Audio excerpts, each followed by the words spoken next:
It is the summer of 1916. Europe has already been at war for nearly 2 years, and yet the front lines hardly seem to move.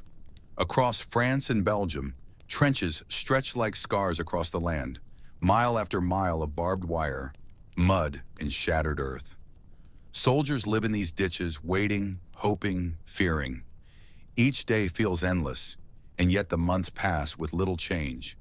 You are one of them now. Your boots sink into the mud of the Western Front, the stench of damp earth and smoke filling your lungs. The walls of the trench rise above your head, patched with wooden planks and sandbags. Rats scurry across the duckboards. You try to ignore the sound of artillery far in the distance. It is almost constant by now, a reminder that death is always nearby. The generals have been planning something. The whispers travel from officer to soldier, from trench to trench. A great offensive, they say, to finally break the deadlock. They call it the Somme offensive, named for the river that flows through this part of northern France. It is meant to relieve pressure on the French army at Verdun, where fighting has raged without pause since February. But for you and for the men beside you, it simply means one thing. Soon you will be told to climb the ladders and face the enemy. The preparations begin in late June. For a week, the earth shakes with the thunder of artillery.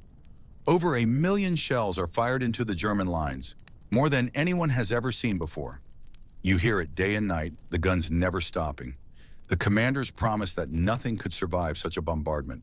They tell you that when the moment comes, when the whistles blow and you rise from your trench, the barbed wire will be shredded, the machine guns destroyed, and the enemy broken.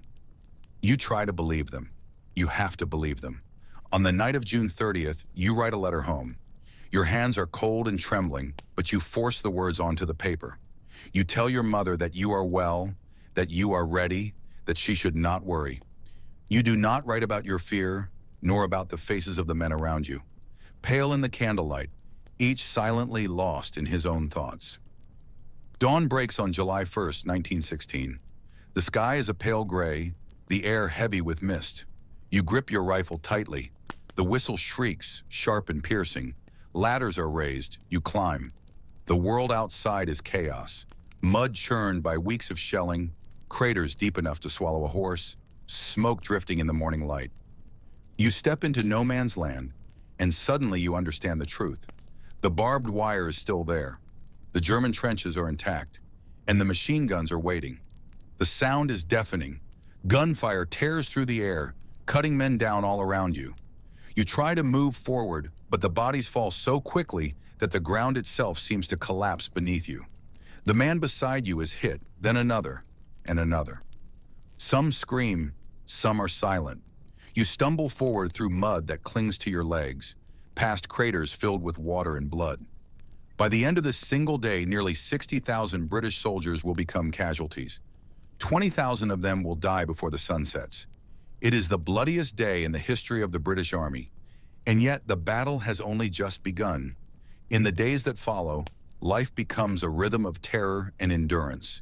You return to the trench, if you survive, only to be ordered out again. The nights are filled with the sound of groaning wounded men lying in no man's land, unreachable, their cries carried by the wind. You try to sleep, but the lice bite at your skin, and the rats grow fat on the dead. Food is meager, hard biscuits, tinned beef, tea when the water is not too foul to drink. Letters from home are treasures, read and reread until the paper phrase. You cling to them, reminders that somewhere beyond this nightmare, a different life continues. The weeks drag on. Rain turns the battlefield into a swamp. Boots rot in the mud, and so do bodies. You begin to lose track of days, of time itself. Sometimes it feels as though the war has always been, and always will be. Yet the fighting continues. New attacks are launched. New waves of men climb the ladders and charge forward, only to fall.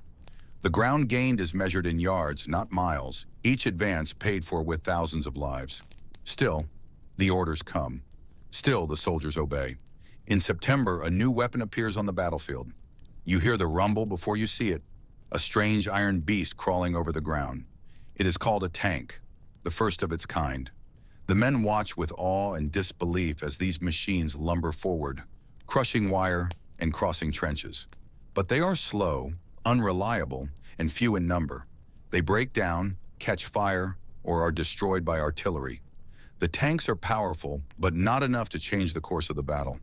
By October, the land is scarred beyond recognition. Villages have been reduced to rubble, forest,